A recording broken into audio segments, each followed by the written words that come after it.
ఈ ఆవులు కూడా ఈ ప్లాస్టిక్ కవర్లు తినేసి కడుపు నిండా దాదాపు 5 కేజీలు 25 కేజీలు కడుపులో ఉండిపోయినాయి వాటికి, దారుణంగా చచ్చిపోయి అలాంటి పరిస్థితులు కూడా ఉన్నాయి ఆవులు.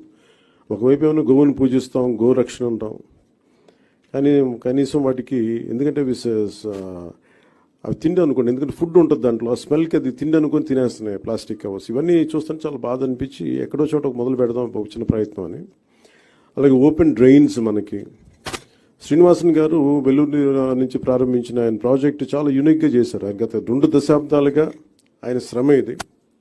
అక్కడ మీరు ఆ డిస్ప్లేలో చూస్తే రోప్స్ కట్టింది అంటే ప్రతిదీ, అంటే మీరు ఒకసారి ఒక సాలిడ్ వేస్ట్ 12 గంటల లోపు కనుక చెత్తని కలెక్ట్ చేస్తే అది రిసోర్స్ అవుతుంది, అది సంపద అవుద్ది.